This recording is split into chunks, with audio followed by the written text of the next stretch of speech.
One. Okay, everybody, welcome back to the Pat Flynn Show. I am excited for the discussion we are about to have, and feel quite privileged to be joined by two men whose work I have both enjoyed very much, Dr. Joshua Swamidas and Dr. Michael Behe. In fact, I have two of their books right here. Sorry, let me hold it in front of the camera. The Genealogical Adam and Eve. Dr. Swamidas, after this conversation, I would love to talk to you about maybe coming back on at another time to talk about that. I think it's an awesome contribution. Dr. Michael Behe's most recent Darwin Devolves, and that will be the primary focus of our conversation today. Before we dive in, Dr. Behe's been on the show a number of times, but and I don't want to spend too much time on this, but just maybe like 2 minutes of introductions, relevant background from each of you, who you are and what you do, and then we can take it from there. Dr. Swamidas, would you mind going first? Oh, well, thank you. I'm honored. Mike needs no introduction. I'm a lot newer to the scene. I'm a scientist at Washington University in St. Louis. I'm also a medical doctor, but most of my time I spend doing scientific work. Actually, I don't do any medical work anymore. I'm also a Christian, and I follow Jesus, and I find myself as a scientist in the church and a Christian in science. I've written a book that you just pointed to called The Genealogical Adam and Eve, and also founded Peaceful Science, which you can find online. And that's kind of something I do on the side.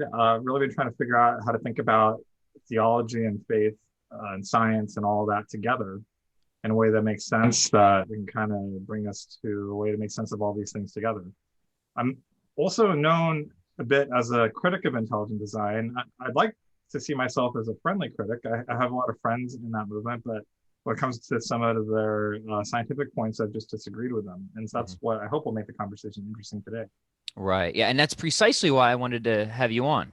You're relevant experts, you are a Christian, and you are a friendly critic. And I've obviously I've engaged and read your work, and I think you are the perfect interlocutor for this conversation. So thank you for being here. So Dr. Behe, if you wouldn't mind a brief reintroduction on your end. Yeah, sure. My name is Mike Behe. I'm a professor of biochemistry at Lehigh University, and I too am a Christian. I'm a Roman Catholic, was born into a Catholic family, and I never concerned myself with evolution or Darwin's theory because Catholics really didn't care about that. People said that Thomas Aquinas had it all figured out a while back. So what did I care? I got interested in evolution though in the mid 80s when I read a skeptical book called Evolution: A Theory in Crisis by a biochemist, geneticist named Michael Denton, who was also a medical doctor too. And he raised a lot of things that I had never heard about in my scientific training, and that startled me. And so I began looking into, I started to look into the question of who had explained all of these complex systems that you routinely come across in biochemistry, and was chagrined to find that nobody had, that essentially everybody was just nodding at each other saying, yes, we understand how this came about. But if you looked in the scientific literature, you would not find that. So at that point, I became interested in evolution, especially in biochemistry, since that's my discipline. And I've written 3 books now over the decades, expressing my doubts about Darwinian theory and my contention that intelligent design is a better explanation for the foundation of life. Right. Very cool. Okay. So I know we didn't want to make this the focal point of the conversation. I really do want to drill down into the specific empirical disagreements that you two have. But we are coming up on an anniversary of, I guess, something of a we are in the anniversary of it. We are. Okay. Would you mind actually giving the brief explanation of that then? Because you're probably more familiar with it than I am. Yeah. So if we were to go back exactly 15 years from now, we'd be in the middle of arguments for the Dover trial. Mike actually probably has a better handle on precisely where we would be in the proceedings. And they would have ended, I think, November 4th, so sometime next week. Or was it December 4th? About November 4th. And then the judge would have been going into thinking through what his opinion would be, and it would be the end of December that he would deliver the verdict on the Dover trial. This is the Kilmitzer, if I pronounced that right, versus the Dover, Kitzmiller versus the Dover Education Board. And we just interviewed Eugenie Scott at Peaceful Science about that.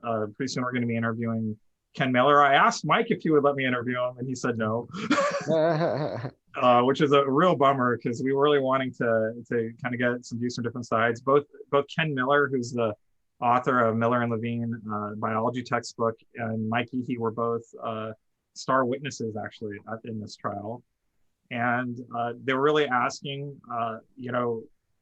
without getting into too many of the messy details, what is going to be the place of ID within high school education.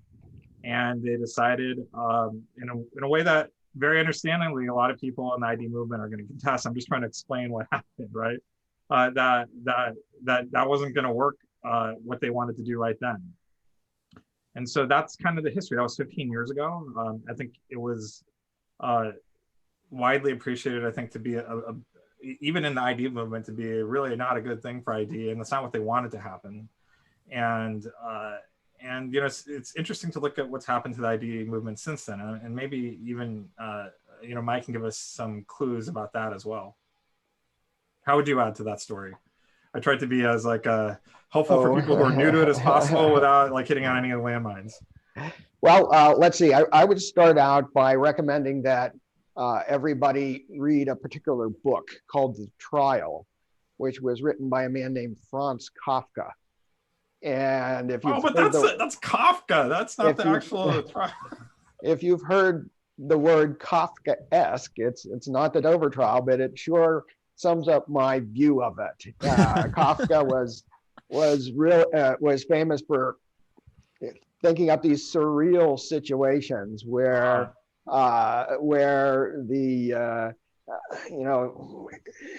things appear for no reason, and you don't know what's going on, and that's what I thought of the trial. I see. That was your experience with it. You have to realize that courts are not good places to discuss ideas. They are places where lawyers try to win and lose, and lawyers want to paint the other side's witnesses as either fools or knaves or both. I've written a summary of my experience in it, which I sent to Josh in lieu of my appearing on his podcast. And the main point that I make is that there's no evidence that the judge understood any of the academic testimony that was presented at the trial. You have to remember, this opinion was written by an English major from Dickinson University, and who was a lawyer and a failed politician and the appointed head of the Pennsylvania Liquor Control Board. And whenever he wrote about the academic side of the trial, that is about the biochemistry, me and Ken Miller, theology, paleontology, and so on, he copied the text that was handed to him from the lawyers for the plaintiffs, which I don't know for sure, but looking at the phrases, almost certainly was not written by the lawyers, but by Eugenie Scott and her folks. Can I respond to that? Not yet, please. Okay, sure. National Center for Science Education. And there's so essentially he just signed off what on already was their argument. And there's no evidence to show that he understood any of these concepts. So yeah, it's a legal win, it has force and so on. It's defensible as whether or not a particular idea or a particular school board erred in trying to get something put into the school curriculum. But as an intellectual matter, as some sort of judgment on either Darwinism or design or anything in biology, it has, it has no value. Yeah, so I know, again, I want to make sure that we don't spend too much time on this because our time is limited. But Josh, definitely want to hear your response to that. And then, well, first of all, I think it was interesting because I just talked to Eugenie Scott on Saturday, and that's online right now. First of all, I think actually we'd all agree that a legal trial is not the right place to adjudicate scientific issues. I think we'd all agree. And it was interesting. I asked them at the end, Nathan Lentz and Eugenie Scott, if you imagine a world maybe like 10 or 15 years from now, where ID's gotten rid of all its bad arguments and it's actually made a strong case that's solid, that's convinced a large number of scientists, would that prevent it from being taught in high schools? I mean, would that, I mean, like that actual finding? And they actually said, well, I mean, this is kind of like a fantasy world, but if that actually happened, then actually, yeah, that wouldn't stop it. That would actually really help. So I think what they're saying, which I think you're agreeing with, is that actually how scientists see this in the end is going to be far more important than how lawyers see it. That's the first thing. Second thing is, I mean, I've talked to lawyers about this, and it turns out, now this is something that's outside my expertise because I'm not a lawyer.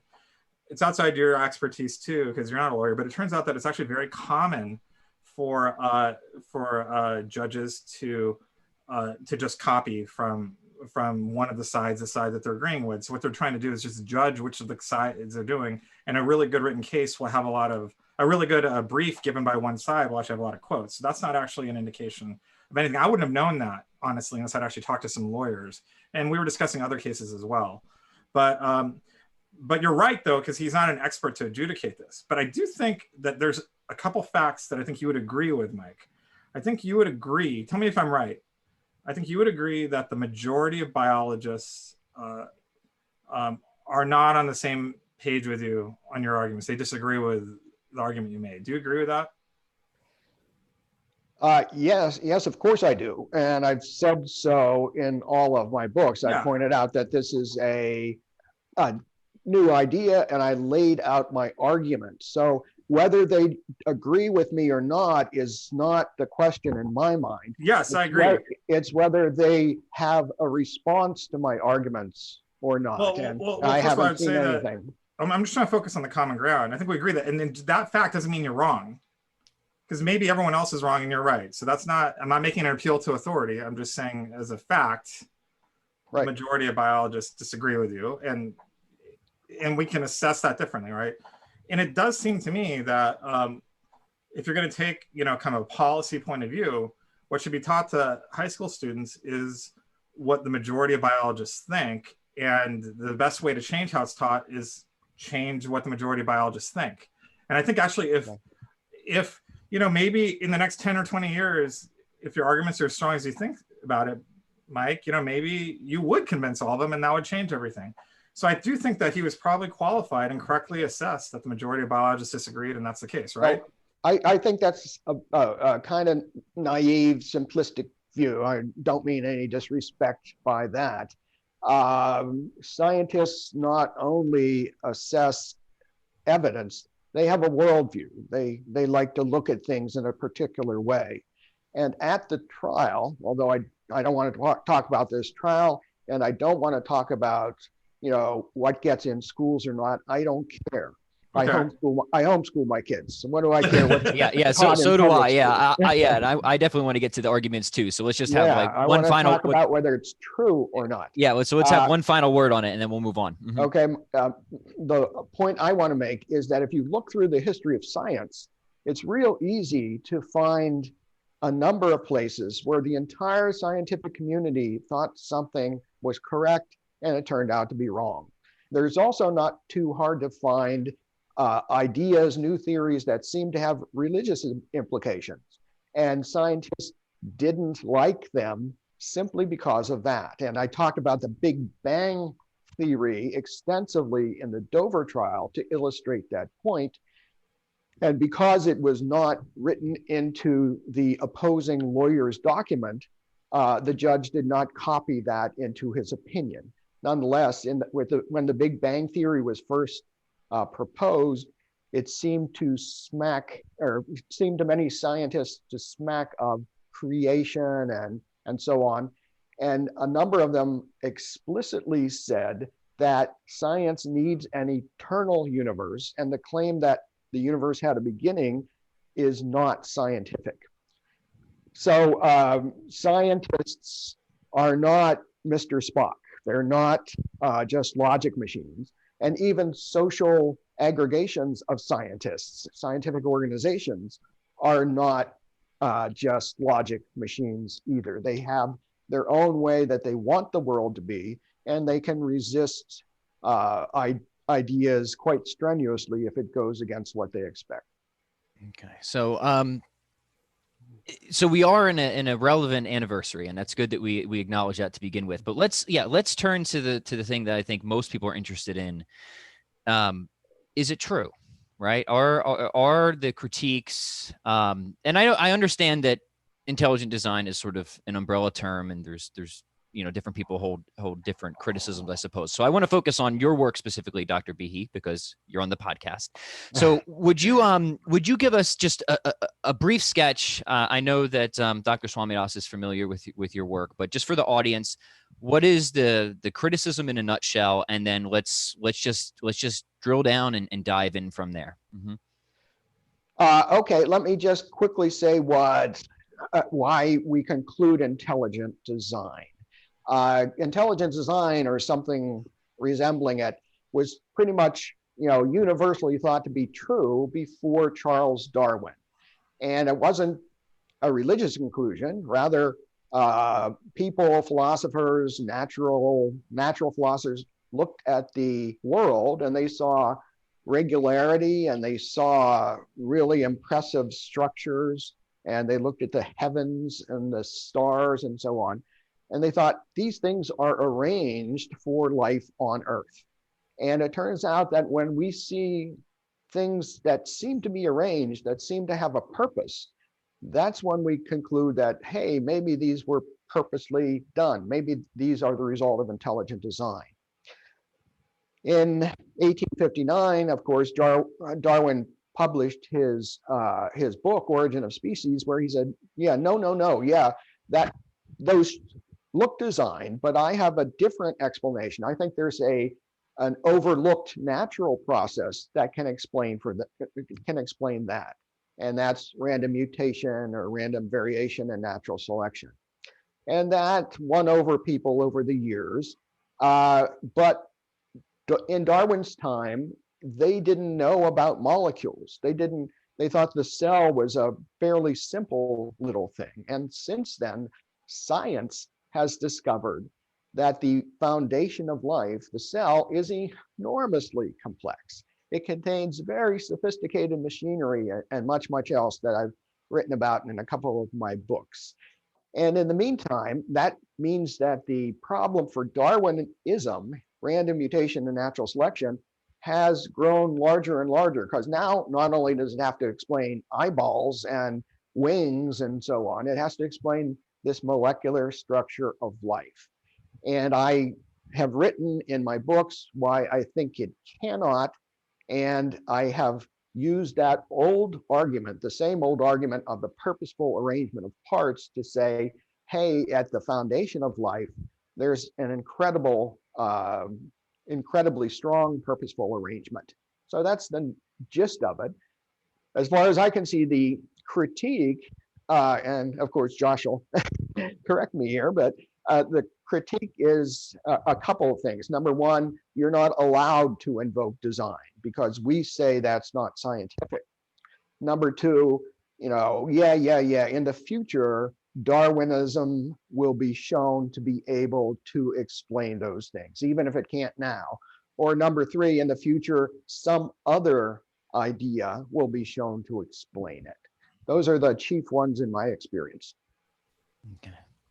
So Josh, why don't you come back now? And are there, because just to give people a little bit of background, you co-authored one of the initial published responses, critical responses to Dr. Behe's latest book. So you say that you disagree with his scientific evaluation on certain points. So yeah, why don't you come back now and yeah, and to be clear, he's written 3 books. I've read both. All 3 of them very closely. So that response was to Darwin Devolves. But what Mike just discussed right now was maybe more closely related to his first book, which I can talk about as well. But let me just start by saying that he talked about the conclusion that he has, that everything's intelligently designed. And I just want to say, in that large conclusion, I actually agree. I share that worldview. I think that, and I would even go farther to say it was divinely designed. I would say that God designed it all. I think that God created us, everything. He did it intentionally, and in that sense, he designed everything. So any of the disagreements we have here are not actually about that conclusion. Mm-hmm. I actually agree with that conclusion. And it's not about worldview, because I'm in that same worldview. The difference really has to do about whether or not the argument being made is sound. And that's the nature of the disagreement here. Because I do actually agree on that ultimate conclusion. And I even publicly articulate that I did that even as a non-tenured scientist.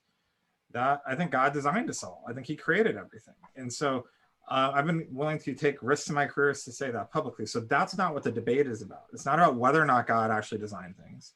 It's rather whether or not the specific argument being made against it makes any sense. Does that clarify a little bit? And I can explain it does for me. And maybe we could even use me as something of a case study. So Josh, I know this is the first time that we spoke, so I don't assume you know anything about me, nor is it all that interesting. But I was an atheist for a while. And I became a theist predominantly, if not exclusively, because of the philosophical arguments for God and the soul and stuff like that. Evolution was something that I just sort of assumed as part of my educational upbringing. My background is philosophy. It's not science. So I just had no reason to ever really question it, right? When I became a theist, same thing. I saw it as sort of, I had to clear up a few things here. Okay, is this compatible? Especially as I became a Christian with Adam and Eve and stuff like that. And I wish your work was around a little bit sooner. Might have helped me sooner on that question. But yeah, once the worldview switched for me, evolution still wasn't like it wasn't like a big hang up for me, right? Like it just wasn't. And I will say it still isn't, in a sense, right? So, and the reason I bring me up is because I just never really took much of a look at the intelligent design movement, even as I was kind of moving from atheism to theism, because it just didn't seem of pressing concern to me. However, curiosity gets the better of me. And especially I start to see we can all be honest, there's been a very vitriolic reaction to a lot of this work. Not all of it, but some of it has been. To be clear, it's been mutually vitriolic, right? So yeah, not every individual person, but there's a lot of animosity from mainstream scientists towards ID. Right. There's also a lot of animosity from a lot of ID people towards mainstream science. It's kind of like it's kind of a mutually messy thing. I mean, Mike has largely kind of stayed above the fray, and I also have too. Yeah, and that's exactly what I want to have you two discuss, because you have to keep in mind that there are organizations that work to stop intelligent design being discussed, to stop intelligent design books from being published or papers being published. And so while some people in each side might be chill and mellow and others might be vitriolic, it's an uneven, asymmetric battle here, because the organized power, the organized centers are all on the Darwinian side. So we can circle back to that, because I think that is an important maybe social factor it's worth considering. But the point I'm driving is that as I actually read Dr. Behe's work, and then I read the critiques by Ken Miller or something like that, as a non-specialist, which I admit in that field, I at least came away with the impression of, okay, there's at least something more here than my initial impression was. That there is a case, right? Whether it's an ultimately successful case, I'm not sure, but it definitely wasn't deserving of the hand-waving dismissals that I just assumed by relevant experts was the case before. So I've become I call myself something of a friendly advocate for at least discussion around this. So I guess that kind of situates me in an interesting, maybe makes me somebody who hopefully can moderate discussions like this fairly, just given where I was and how I kind of entered into this. So with that being said, as somebody, for me, Josh, who's read his arguments, who's read the criticisms, where do you think his argument fails? Is like on the empirical level, right? Because I get all the philosophical considerations of the boundaries in science and this and that, and those are important questions. They are. That is good. I mean, we have to be very clear here. Mike has made several arguments, and I can't really talk about them broadly very well. So we can talk about individual ones. So I'll talk about the one that he's just mentioned here. So first of all, there's actually a large part of what he said that I agree with. So he stated that that he's with his conclusion that everything's designed, and I even went a step further and said I think it's actually designed by God. He doesn't do that in his argument, but I think that is exactly what we should say. Okay, I think he says correctly that.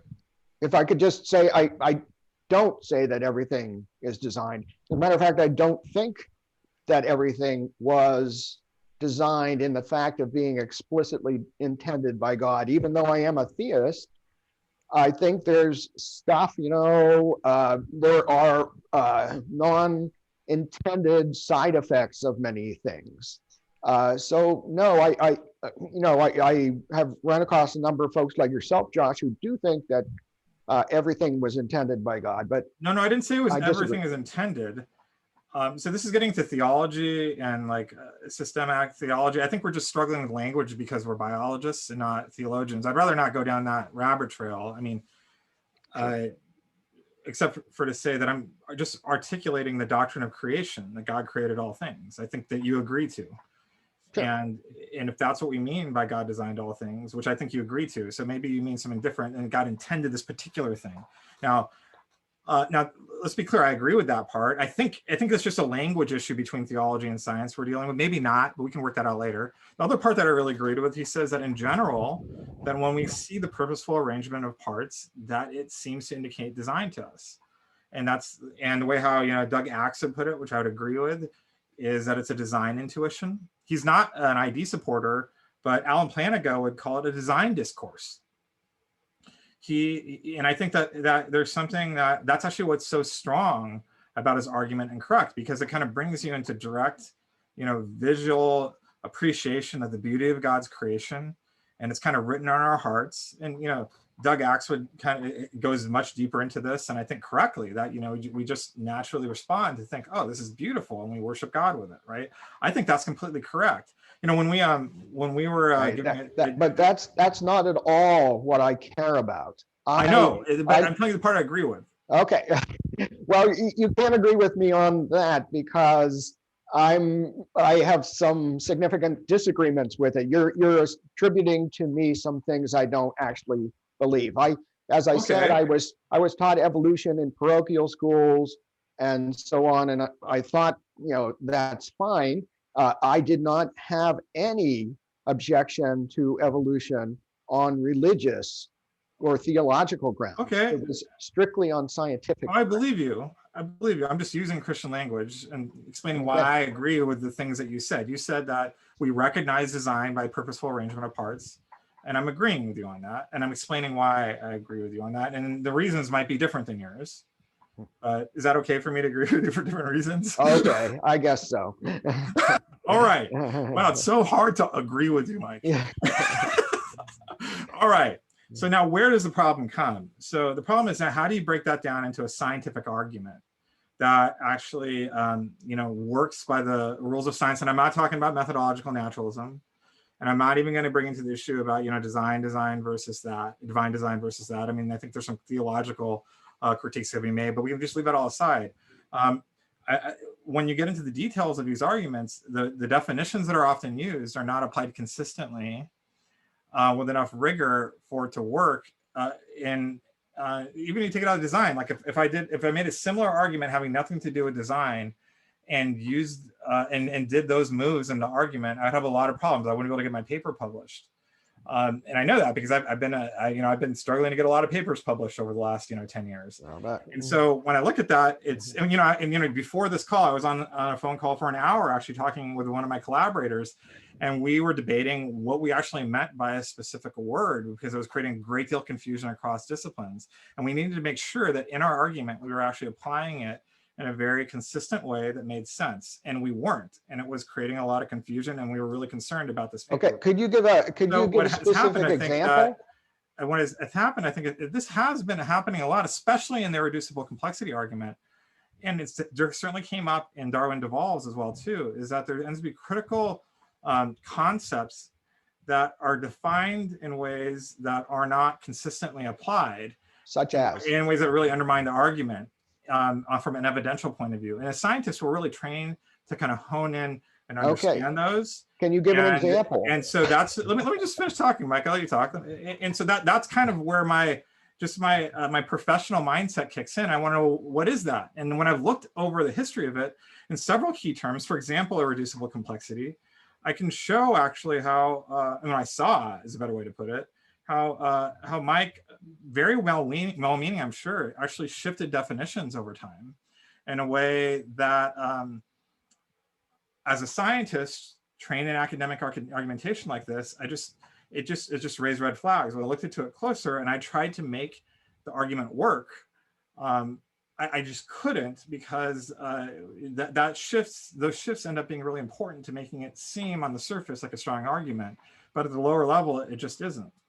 So go ahead. Sorry, Mike. That was just my assessment, and maybe I'm wrong. You can convince me different.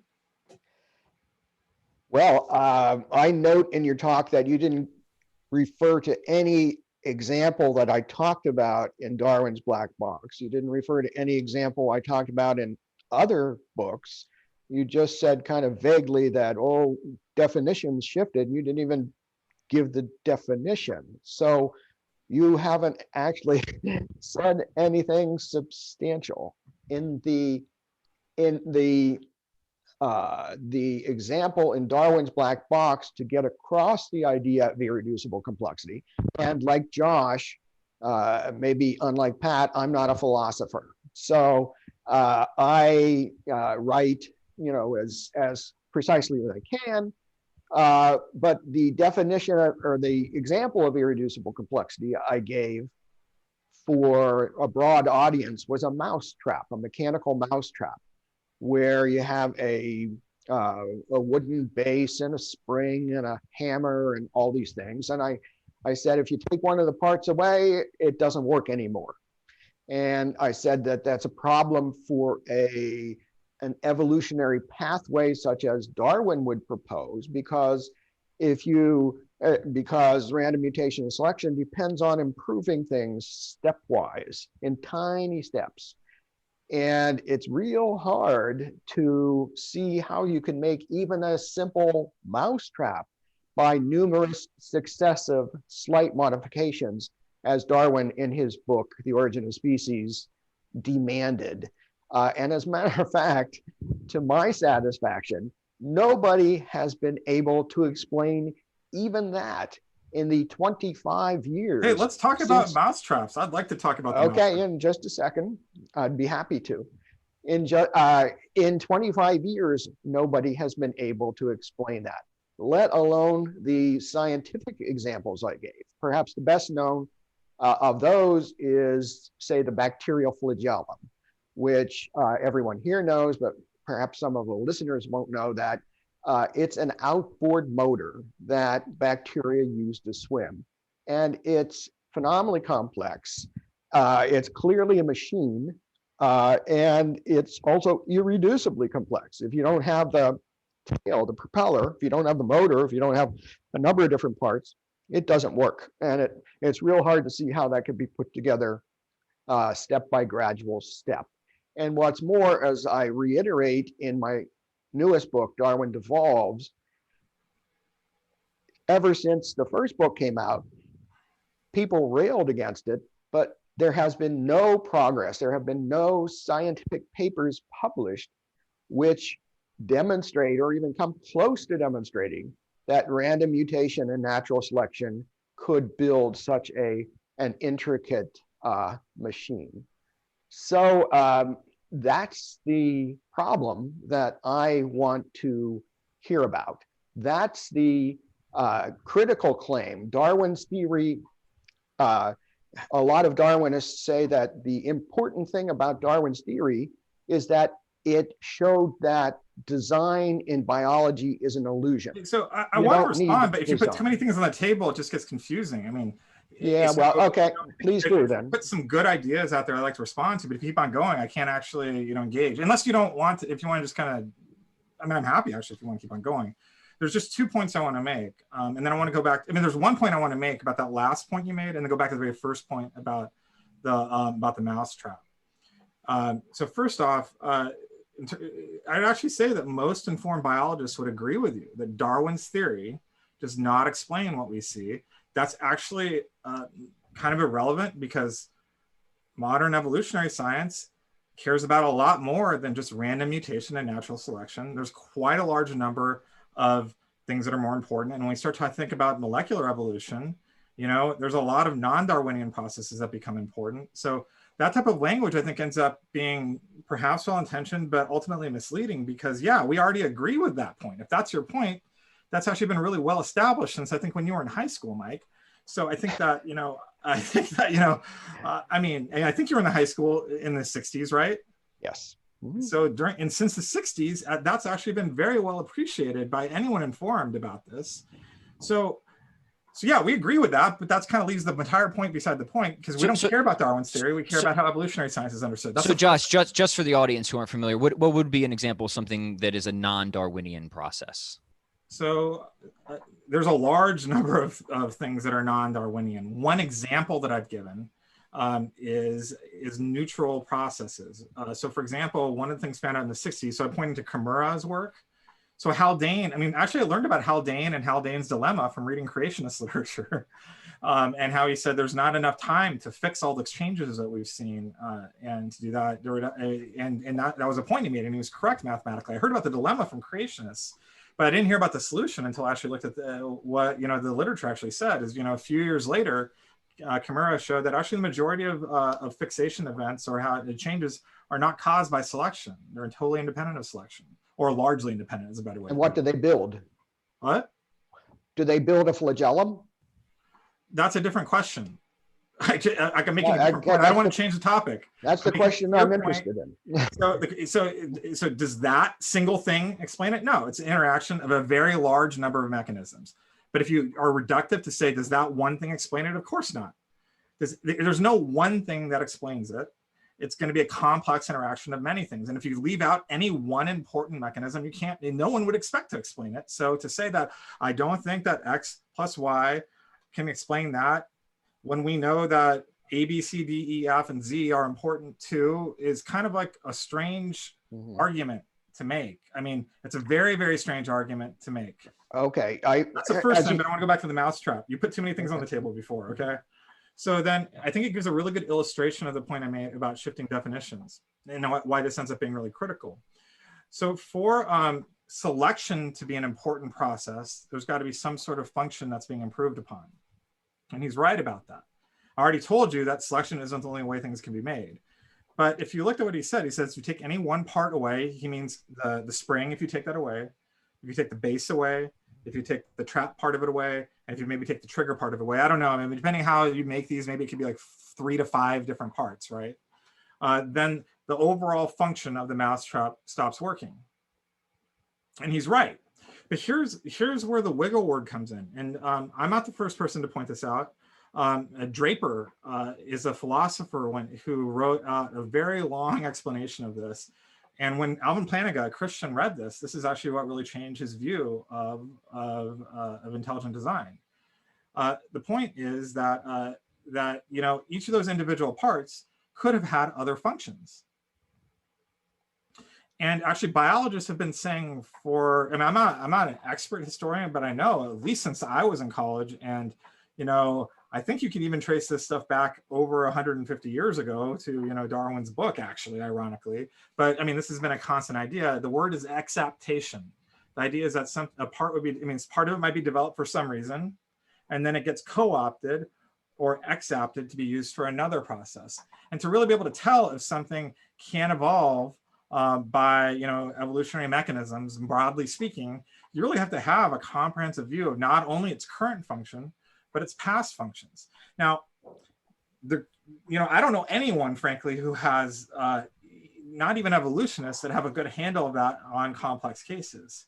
Now, I mean, we have some hints and clues into it, but you can't make a strong claim about it's not involved unless you have that handle. So it seems to be then an argument that's really based on either a misunderstanding or a silencing or whatever, or a misuse. I don't know how to explain it. Maybe you can clarify, Mike. I mean, I think it's kind of misleading to give that example when several other people have pointed out this issue of acceptation. You don't have to, just the fact that you take away one part here doesn't mean that it can't evolve. You also have to show that each of the things couldn't have been involved individually and then come together later. And now you haven't done that with the mousetrap. And that's like a major logical gap that other people have pointed out that when I see that, I just need a way. I'm just explaining to you how I'm responding to it. Okay. Then I'm going to let you say it. When I see that, I've looked very closely at your work on this, and I know what some of your responses are, but I also just heard what your summary was for everyone. And also what you said all the major critiques are. One of the major critiques is acceptation. And I was very surprised to hear that wasn't actually in the list of the 3 things that you raised. Right. So just to summarize, tried for the non-specialist audience, there might be a process out there where these parts evolve separately, and then somehow, I'm not going to attempt to make a guess of how that would be, they came together and coordinated to serve a different function, right? That's generally kind of what we're discussing. Yeah, and if you look at how design works, from even how human design. May I jump in at some point? We're not designing things from scratch. We start with the things and we put them together. So go ahead. Yeah. So yes, please, Mike, respond to all that. Yep. Okay.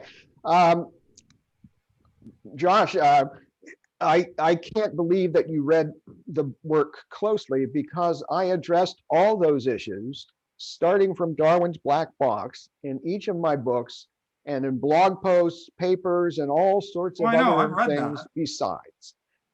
So when you say that you don't understand how I can give this example, how can you object to it if you haven't read my responses? I did read your work. What I said is I objected to how you presented it here. I said I objected how you presented it here. In Darwin's black box, I says, okay, well, suppose you want to make something like a mousetrap, and so you go into the garage, and here's a tire iron that maybe you'll use as the holding bar, and here's a spring from a grandfather clock. Maybe you can use that as the spring for the mousetrap. And I said, but it's clear that you can't use those parts unless they are matched to each other. So saying that this one part arose for some other purpose, and yet we can use it for some other complex purpose without adjusting it, is not a serious proposal. I also wrote that we don't have to talk abstractly about these things. A lot of evolutionary experiments have been done in the past 25 years or so. For example, my second book was about the development of chloroquine resistance to malaria. And I don't have time to get into the specifics, but there was an enormous number of malaria parasites in the world, an astronomical number, 10 to the 20th or more. Many, many, many more than the number of, say, vertebrates that exist in the world. And yet, when they were challenged with this lethal drug, chloroquine, they could have done anything they wanted to. They could have, exapted something. They could have duplicated some genes. They could do anything. And yet, at the end, when people determined how they had developed resistance to this drug, chloroquine, there were 2 little point mutations in a pre-existing protein. More recently, I talk in my book about experimental laboratory evolution, and almost uniformly, I should say uniformly, it's due to either the breaking or rearranging of pre-existing genes. There's no acceptation to make something new, certainly nothing of the complexity of the systems that I talked about. But isn't rearranging existing stuff to make something new, isn't that actually literally the definition of acceptation? How is that not acceptation? Well, there is no example. The only example that is you said rearranging. I'm just confused on a language level. I mean, I'm honestly confused. You said nothing except for breaking or rearrangement of existing parts, but rearrangement is acceptation. No, it isn't. Acceptation. Okay, what's the difference? Acceptation means you use, say, the spring from the grandfather clock in your garage. Rearrange it from the grandfather clock into this new as thing. the spring for the mousetrap. You can't say it's acceptation if you have to take something or something that looks like something else and extensively modify it to get it to work. So, really? for example, okay, I'm not familiar with this definition. Well, read the books. I've read the books very closely. I'm a biologist who's studied evolutionary science very closely. In any event, in the best laboratory evolution experiments that was done, no new molecular machines were seen in Richard Lenski's experiments with E. coli. As a matter of fact, the overwhelming number of mutations broke pre-existing genes, and that helped. And let me just add just one more point, and then I'll turn over the microphone. Josh says that, most biologists know that Darwin's theory, Darwin's mechanism isn't the only thing. I certainly know that too, but his two co-authors of my book, of the review of my book that appeared in Science magazine, Nathan Lentz and Richard Lenski. Yes, argues strongly for Darwinian principles. Richard Lenski is a very strong Darwinist. So there are, and I disagree with Josh. I think the majority of biologists, when they think of evolution, think of Darwinian processes. There are some who don't, but they haven't much made their case either.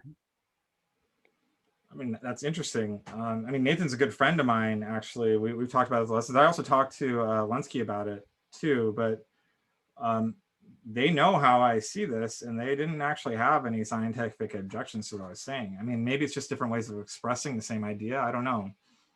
But I mean, we can let go of the precise term acceptation. You're saying that new functions can be arise out of rearranging existing parts. So if that's what you think, I mean, that's what I mean when I say acceptation. And so that's pretty interesting that you think that can happen too. But not by chance, not without purposeful direction.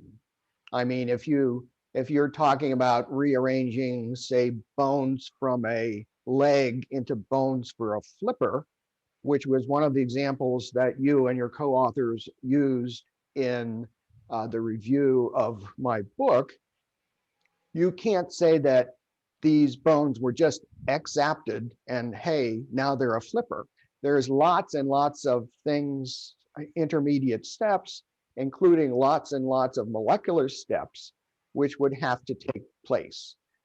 It strikes me that the phrase acceptation is being used as a magic wand. It sounds like that you're kind of making the case for the evolutionists, though, because you're saying that there's a lot of intermediates that would be there. So if there's a lot of intermediates between point A and point B, that actually makes the story more plausible. I'm not sure So yeah, maybe I can just jump in here, just because I can see the initial plausibility of saying, well, hey, yeah, we have these different parts and maybe they could come together and coordinate to a new function. Now, I'll be honest, that does sound a little bit magical to me. Again, I'm a layman, so I'm not saying that that's an argument against it, but that would be pretty fantastic. However, once I'm not a molecular biologist, but when I've read the work and I've seen the examples of these molecular machines, they're not the type of thing. Let me say it this way: they seem very efficient. And correct me if I'm wrong there, but they seem very well. Not all of them, but some of them are. Right. And if the process were really something of grabbing this part and this part that wasn't originally intended to coordinate to some larger thing, I would probably expect not things that are quite efficient, right? Also, Like what I maybe would say is that clunky you're or working from like a particular model in mind, but I'd say biology is somewhat that, but it's also something else too. Like another word picture to throw in there would be something like Legos.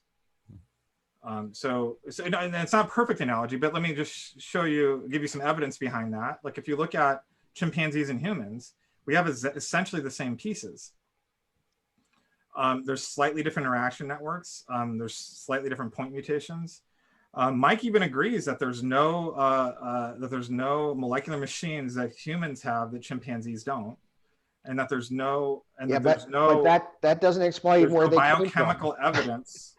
But that doesn't explain where they came from. Even if you're using that to try to argue for common descent between chimps and humans, I don't care about common descent. But that's I only care about whether the molecular machinery required purposeful design or not. No, that I didn't. This isn't the argument against purpose. This is rather making the statement that all the differences between us and chimpanzees, to first approximation, it's not the complete story, but it's a very big part of the story, is just, slight rearrangement of parts. And that creates a very large difference between us and them. And I think God was involved in human evolution. So I'm not saying it's not purposeful and God didn't do it. I'm just saying that quite a bit can be done, stuff that we wouldn't expect. And it fits a little bit more the Lego analogy in that case.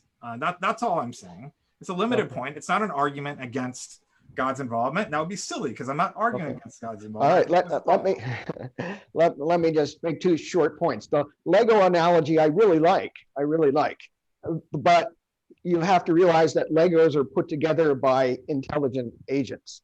They don't assemble themselves.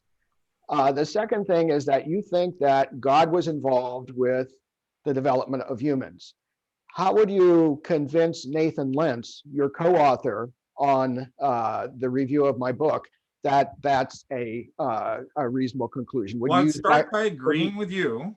All three of us are in agreement that there is no biochemical case to be made for design in human evolution. All three of us agree with that. I would also agree, you see evidence for common descent from chimpanzees. We all agree with you. You, me, and him all agree. So how am I going to make the case that was God involved? Well, I would want to make that case. But let me just start with that common ground. That common ground builds a lot of trust. I hope I'm not misrepresenting you, but I think you actually agree with me on that. I mean, most of your evidence comes from bacterial systems and, yeast systems and, malaria and all that. But in human evolution, you don't think that you can actually look and tell. So, but that doesn't mean God wasn't there and God didn't do something, right? It just means that those arguments are harder to make when you're looking at that distinction. I understand. Yeah, and I addressed that specifically in Edge of Evolution. Yes, this is a point like major common ground, man. So let me agree with you. All right. I said that there aren't any biochemical, but there certainly are behavioral and intellectual profound differences between people and primates. And that I said that some of these differences are also mystery. There's no reason to think that Darwinian processes or other unguided, non-intelligent You're not even letting me agree with you, and I'm trying. You asked me how to convince him. You're going off to something else. You're telling me how your point of view. You want me to know how I'm going to convince him. So I'm telling you, like, that's a massive place of common ground that you actually have with Nathan Lentz, and I have with him too. Okay. And so, let's just start with that common ground. And the next thing I would do is tell him the exact way I came to believe that. I would tell him that I encountered Jesus, saw the evidence that he rose from the dead.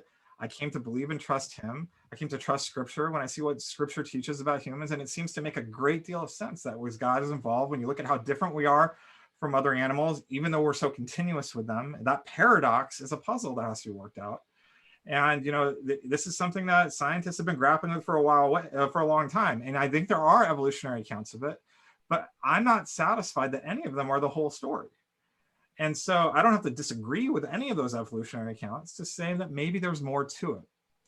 And that's essentially, your position, Mike. And I think that's a strong position. I don't think we have the same position. I am looking for physical, biological evidence that some transformation or some What's your case that humans are designed? biological feature required purposeful design.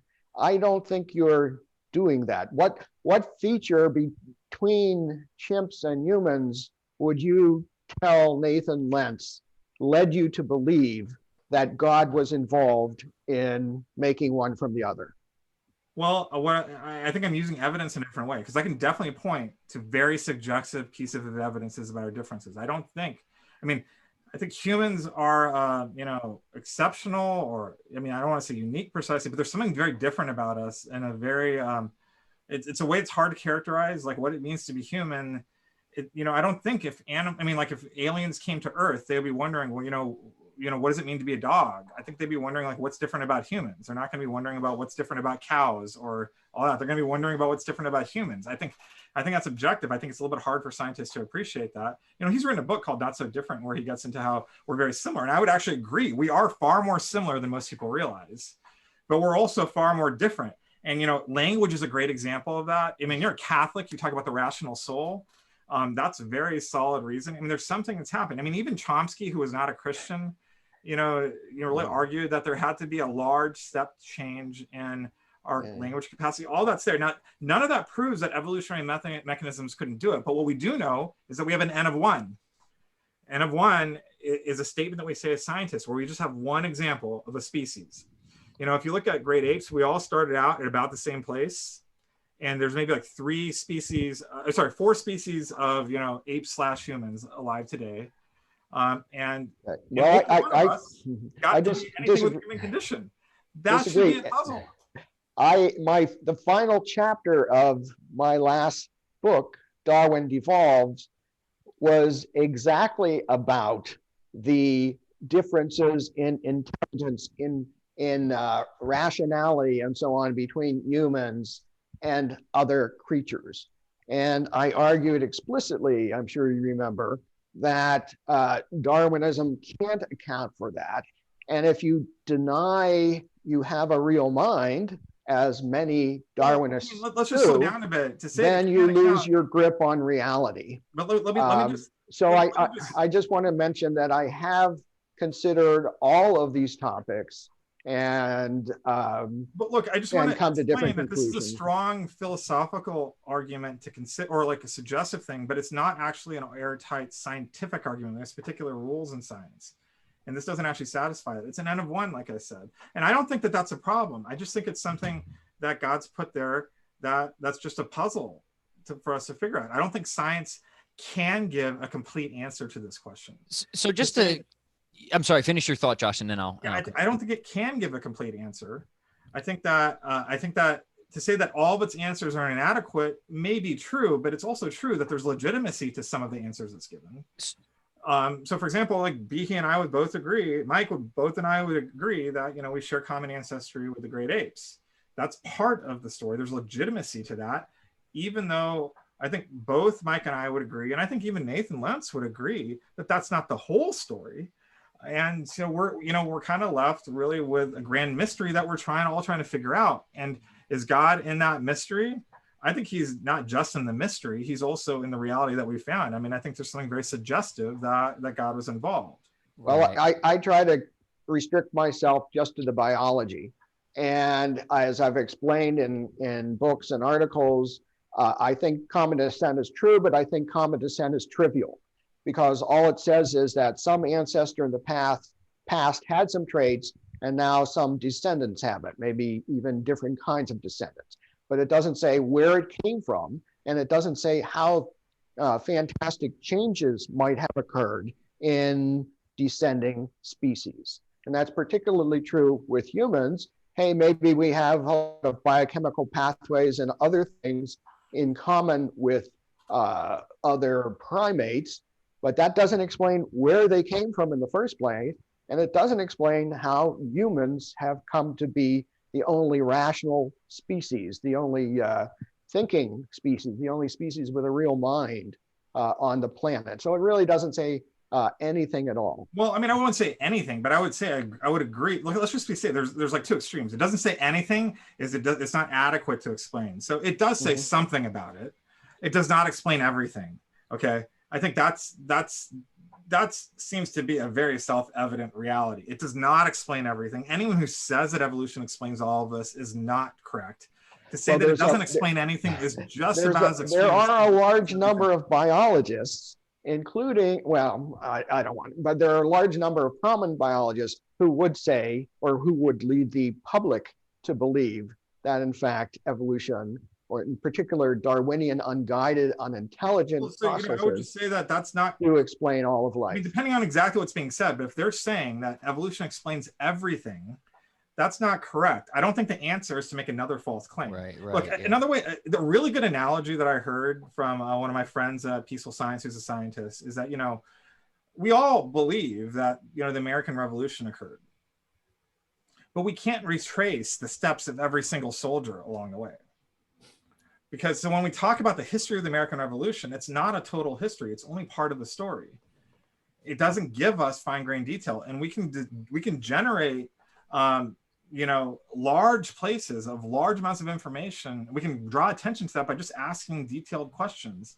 And, in the end, we can't really rule out that God wasn't walking among the soldiers. Like, we can't rule out a lot of things that God was doing because we just have such a limited view of the past.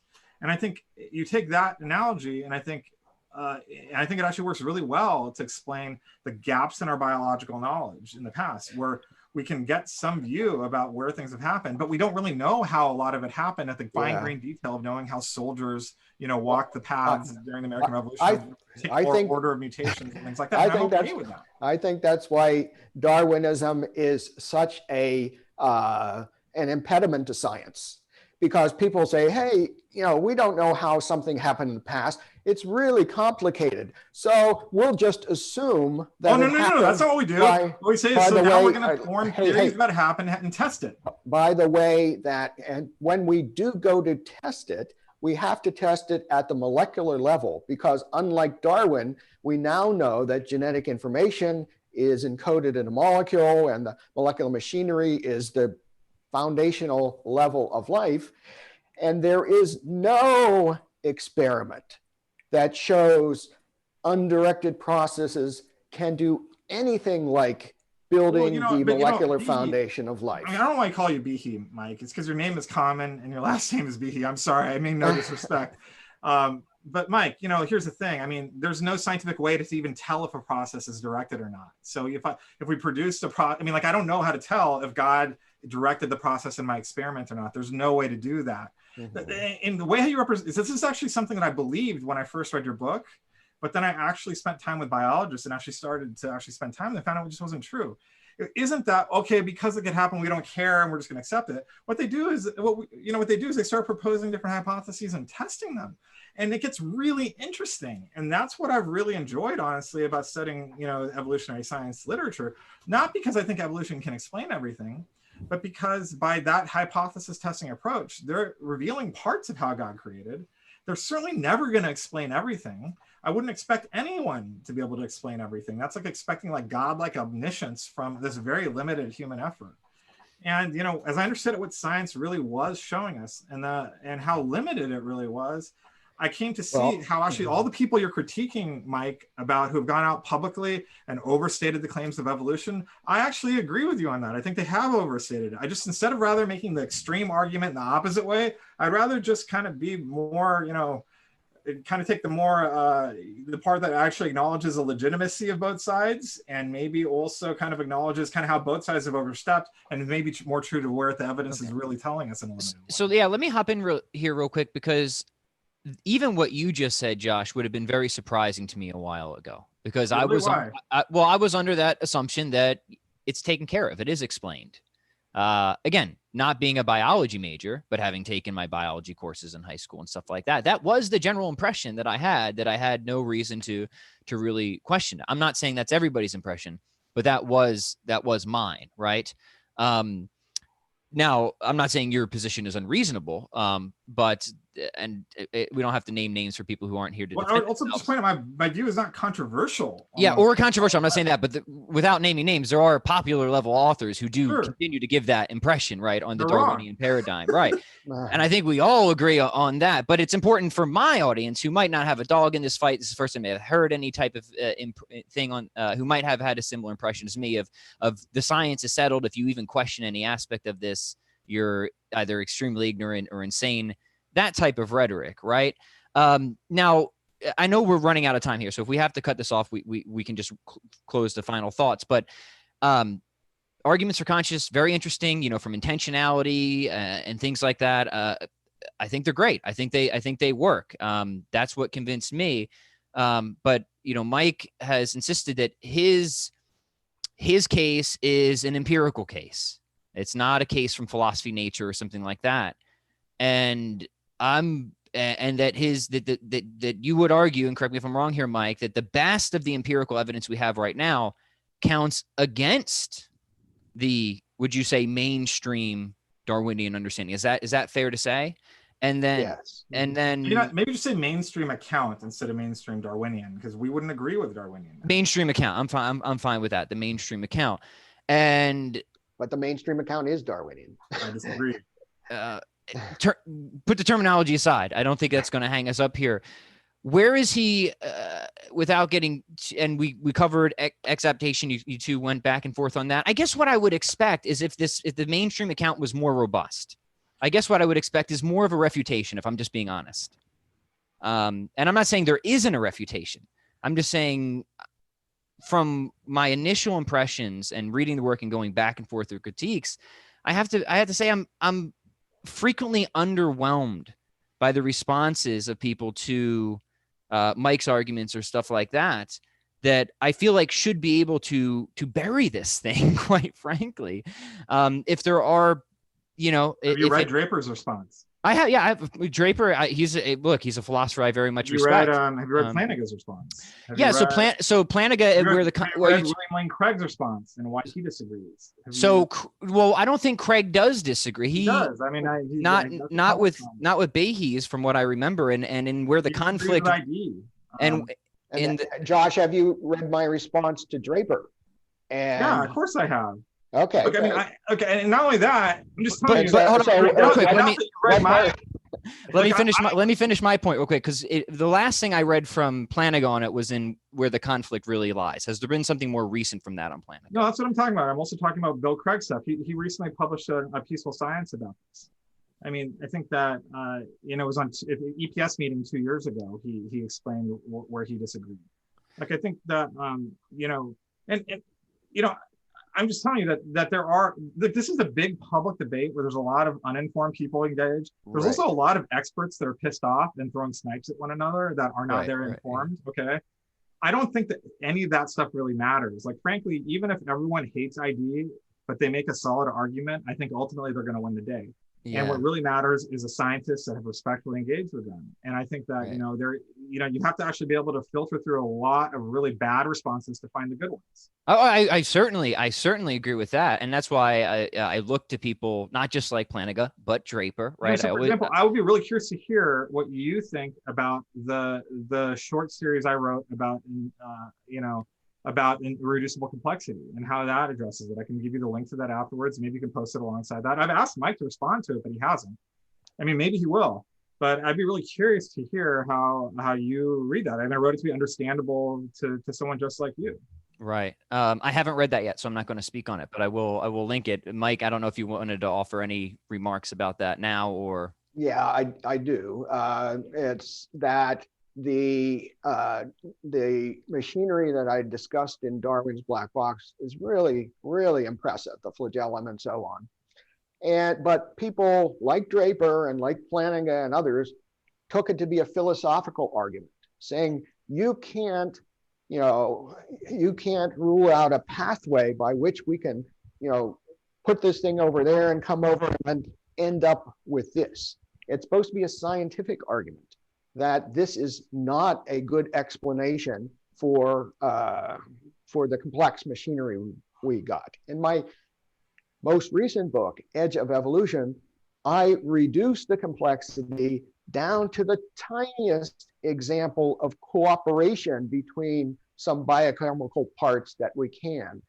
A technical term, it's called a disulfide bond. And I ask, how do you get just a disulfide bond to evolve where it wasn't before, where maybe it might do some good? And I showed that evolutionists, Darwinists, a guy named Eugene Koonin is a prominent scientist, don't have a clue how even such a small cooperative thing could have evolved. And in my book, I also make up a new principle that I call the principle of comparative difficulty.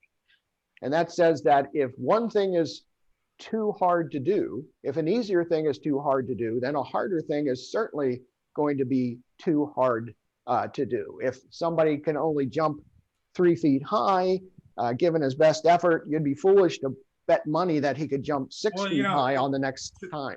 So Darwinists and the consensus view that that is I'm a computational biologist. Hear, just a sec, is applying math to biology. That you often hear. For a living is applied math. Hold on, let's let Mike finish, and then Josh, we'll give you time to respond. Mm-hmm. Essentially, it's bluster. It's all bluster.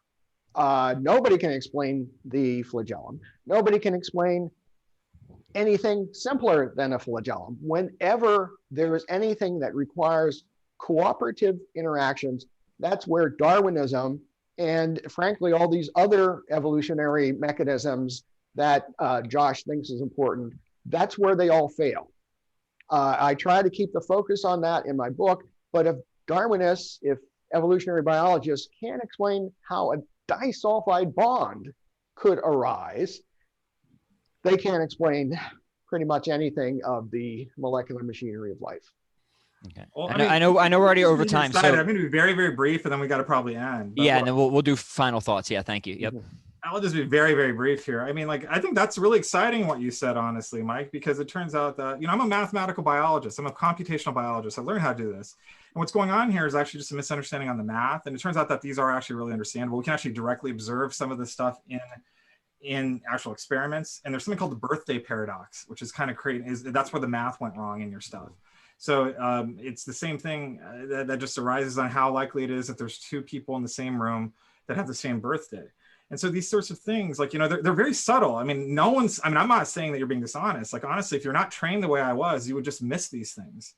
And they're the sort of thing that maybe even Koonin misses, because like he's not a computational biologist already. And there's ways to actually make sense of this. You just may not be familiar with that literature, and that's okay. I'm happy to get into that. And I think that's actually what's been the most exciting and what has kept me engaged in this conversation for so long, about how, it ends up pointing to really interesting science in that. And that's the part that I don't want to miss out on. Go ahead. You can kind of give us, and that could be my last thought, actually. How about that? You want to have the last thought, Mike? Yes. So let's final thoughts here, and we'll wrap this up, and I'll make sure we also get to mention all the other work that you guys do before we say goodbye. Mm-hmm. Okay. Well, just tell the listeners that, as you might expect, I don't agree with Josh in very, very many things. He doesn't agree with me. So I would encourage everybody to read for yourself these arguments and come to your own conclusions. As I've said before, it's been a case a number of times in the history of science that the entire scientific establishment has been wrong. This is another case where they are wrong. And I try to present the evidence as clearly as I can, and I try to rebut the objections as clearly as I can. I actually have a new book coming out in a month or so called A Mousetrap for Darwin, which collects all of my responses to critics such as Josh and other people over the years. So if you're interested in my take on the nitty-gritty of all this, that'd be a good place to start.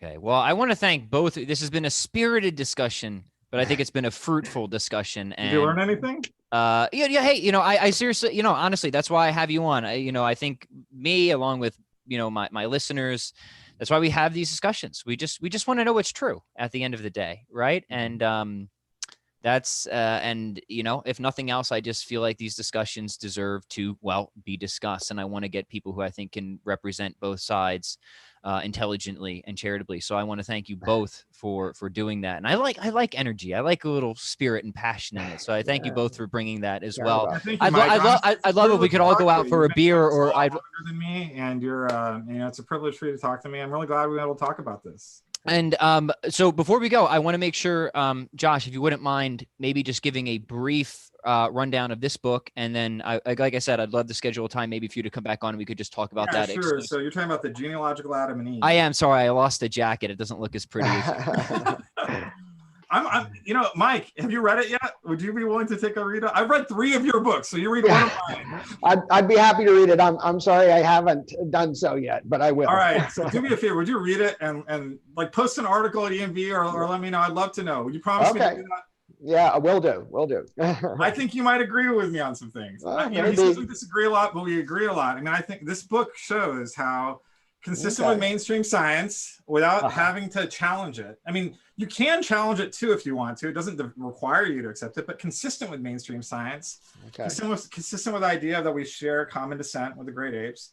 Adam and Eve could have been specially created as recently as just 6,000 years ago, and they'd be ancestors of all of us. They could have been, created without parents. All that would, and it ends up to be actually, essentially, like the traditional de novo account of Adam and Eve that your grandmother would have believed in Genesis, and that's actually not in conflict with Genesis.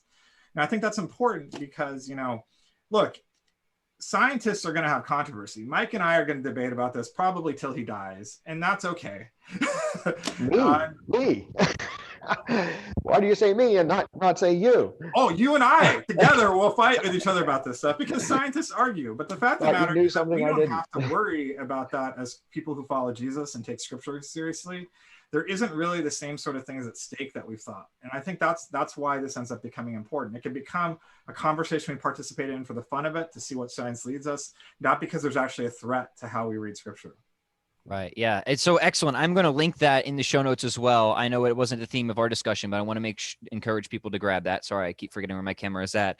Dr. Behe's latest, Darwin, Devolves, right? I terrible. I keep losing the jackets, all these books, because I spend so much time with them. That's why. So folks can recognize it in the bookstore here. Yeah. So I will link that in the show notes. I'll link anything else that either of you two want me to put in the show notes as well. You got to put it in print that Mike agreed to read my book and give a comment on it. And who knows?